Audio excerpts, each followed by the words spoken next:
Welcome back, fuckers. It's your commish with your weekly expert analysis on the GFY Fantasy Football League. We're 3 weeks into the divisional play, and the stack division just keeps on stacking up the bodies, fellas. Let me tell you, they went 4-2 this week. We'll start out by knocking out some of our bad matchups this week.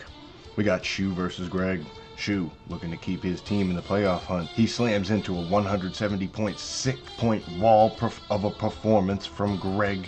That's his biggest point total, his biggest win of the season so far. More on him later. Dredge, another tough week, seeing a winnable matchup not go his way. He falls to 2-6 by way of this low-scoring loss, 93.7 to 86.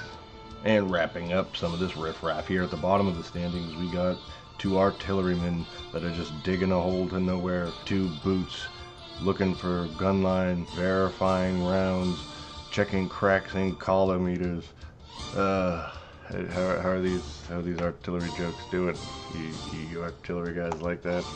No, I know artillery jokes really get your dicks hard. Anyway, Dave wins 129.8 to 100.5. Going over to me versus McGarty, my squad keeps on rolling. We managed to get a live look over at Coach McGarty, having a chat with Ty Montgomery before sending him to the bench and possibly the waiver wire. Well, at least your mom still loves you. Final score of this matchup was 112.8 to 136.9. Here we got Ryan versus Betro, a close 122.4 to 118.5 victory here for Ryan this week. It draws both of these teams even at 4-4. Betro, however, will still hold the last playoff spot again by way of points scored. This is the case here where the loss does hurt, but keeping it close ended up paying off. And finally, John versus Campbell, the streak is over at 5 games. John falls in a tough matchup by only 15 points. That, and along with this -6 points by the Dolphins defense, he has 14 points I counted on the bench that he could have made up by just sitting that defense and plugging somebody else in the flex. Imagine if he just had a different defense. More to see from his squad later this season. Tough matchups ahead. Anyway, guys, going over to the power rankings this week. As you see, not a lot of changing. Nobody moved more than one spot this week, guys. But I want to talk about down there at the 9 spot, looking at Greg's 3-5 record. I'm going to detail why that's important here.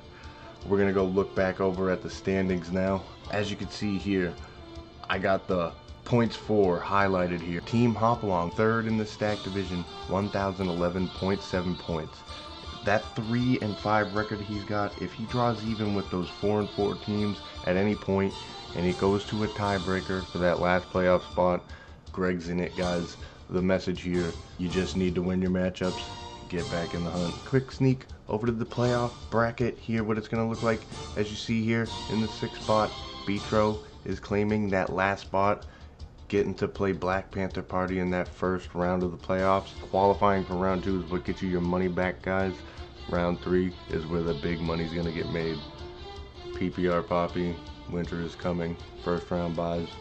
I'm gonna like to keep my squad looking that way. Let's see who else could jump into the playoff picture. And remember, guys, go fuck yourselves.